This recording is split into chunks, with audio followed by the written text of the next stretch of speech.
Imagine a racetrack so wild and unpredictable that it can shatter championship dreams in an instant. Welcome to Talladega Superspeedway, NASCAR's ultimate wildcard. But here's where it gets controversial. Is this thrilling chaos a testament to the sport's raw excitement, or a reckless gamble that prioritizes spectacle over safety? Stick around, because diving into Talladega's history might just change how you view the high-stakes world of racing.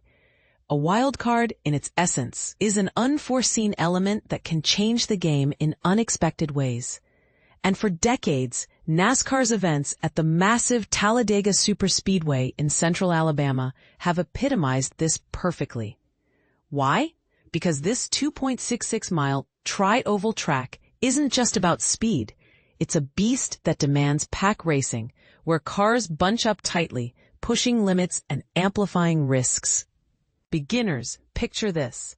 Unlike shorter tracks where drivers can maneuver individually, at Talladega, the draft, the slipstream of air behind another car, lets vehicles reach insane speeds over 200 miles per hour. But with everyone so close, one tiny error can trigger a chain reaction, turning a routine lap into total mayhem. And this is the part most people miss. Crashes aren't limited to backmarkers here. They can start with front runners and snowball, potentially wiping out half the field. It's no wonder championship contenders often dread Talladega, longing to skip it altogether. Take NASCAR Hall of Famer Mark Martin, for instance. He openly despised this style of racing during his career. Yet, despite his reservations, he tasted victory there, claiming wins in April 1995 and another in April 1997. That 1997 race, remarkably clean, without a single caution flag, proving that Talladega isn't always a disaster waiting to happen. But let's rewind to October 1998.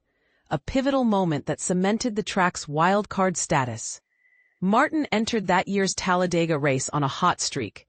He'd snagged 2 of the previous 3 NASCAR Cup Series wins. Still, he trailed points leader Jeff Gordon by just 30 points. Why the gap? Martin's stellar year, 7 wins total, clashed with Gordon's historic run, where the Rainbow Warrior notched 10 victories, including a perfect 4-race streak in summer, where Martin placed second thrice and fourth once. Those finishes cost him 45 points because Gordon dominated them all. With 5 races left, Martin lagged 174 points behind Gordon, a hefty deficit, but not unbeatable. He needed a win and, crucially, a race free from mishaps to claw back. Unfortunately, fate had other plans. Martin started 8th, Gordon 6th, and initially their paths diverged. Gordon led early, commanding 49 of the first 63 laps. Martin got stuck in traffic, never leading a single lap. As the race progressed, Gordon slipped in the pack, dropping into the clutches of Martin in his Valvoline Ford. On lap 136, Gordon was mired in 18th, the last car on the lead lap, while Martin held 6th. Enter Sterling Marlin. A slight bump with Ernie Irvan's Pontiac sent Irvan spinning up the track. He rebounded off the outside wall in turn 1 and slid right into Martin's path. Collision was inevitable. Martin hit Irvan hard, sparking a multi-car pileup that demolished several vehicles. For Martin, it was a nightmare. His car was wrecked, forcing a pit stop for hasty repairs.